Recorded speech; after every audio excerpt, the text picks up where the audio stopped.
Good morning ને જય દ્વારકાધીશ. કેમ છો યુટ્યુબ ને આપણા ઇન્સ્ટા ફેમિલી? તો સવારના અટાણે વાગ્યા કંઈક 8:30 8:30 જેવું થયું ને મસ્ત ને સૂર્યનારાયણ વાદળામાં ઢકાઈ ગયેલ છે હજી તો. અને કાલે આપણે દવા તો છટાઈ ગઈ ને આજે હવે આપણે ચાલુ કરવાનું છે 7 બપોર સુધીમાં માંડવી માખી લઈને બપોરે તો મિત ને રાજવીર ને કંઈક આજ બપોરે જવાનું છે તેને બપોરે મૂકી આવી નિશાળે અને એને સ્કૂલ ફી ભરવાની છે તો એ ભરી આવી અને માંડવી માખવું 7 આ પાસ્તર માંડવી છે ને એમાં હાંકવાનું થાય. આગધરમાં તો નહીં હાલે.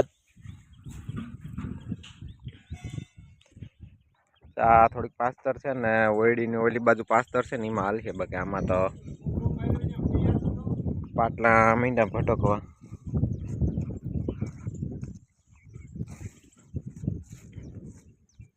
આમાં તો ભાઈ આપણે તો જારીનો મેળ નથી એટલે આપણું ટ્રેક્ટર તો નહીં હાલે.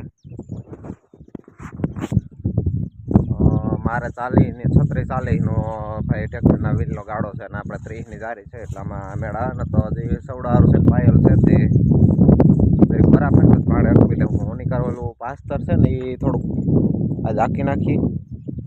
ચાલો તો આપણે વહેલું ચાલુ કરી દઈએ ને 10:30 તો મિત્રને એને મૂકવાઈ જવાનું છે ને એને સ્કૂલ ફી ભરવાની છે. તો વહેલું ચાલુ કરી દો 10 ચાલી જાય.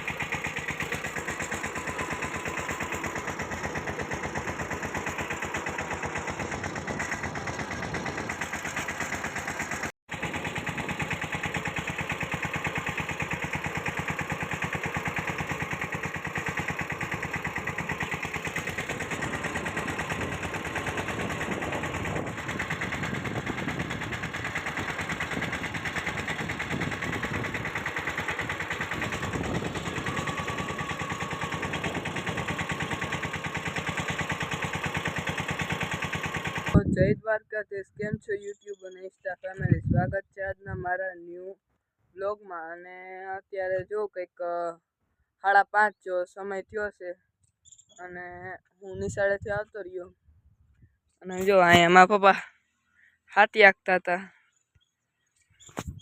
એટલે એને પણ બ્લોગ શૂટ કરવાનો ટાઈમ નથી રહ્યો એટલે આજનો આપણો છે ને બ્લોગ શોર્ટ બ્લોગ રહેવાનો છે.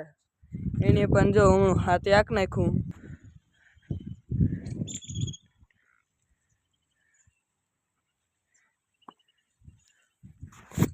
જો બિહાય તમારા હું જોઈને કહે છે કે બધાને જય દ્વારકાધીશ તમને પણ કહે છે. તો હાલો જો આજનો બ્લોગ આપણો શોર્ટ રહેવાનો છે એટલે હવે મળશું નેક્સ્ટ બ્લોગમાં. ના, નેક્સ્ટ બ્લોગમાં નહીં, દાદી આવીને મુલાકાત લઈ લે જરીક. હું હાલે માં? જય દ્વારકાધીશ. જય શ્રી કૃષ્ણ.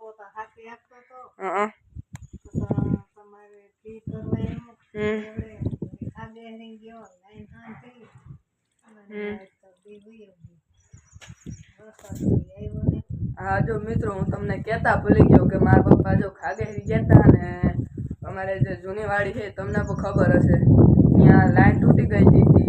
ત્યાં લાઈન હાંધવા ગયા હતા અને આજે હાથીને આંકવા નહોતું એટલે બહુ સમય નહોતો એટલે વ્લોગ ઉતારી શક્યા નથી. અને હવે મળશું નેક્સ્ટ વ્લોગમાં.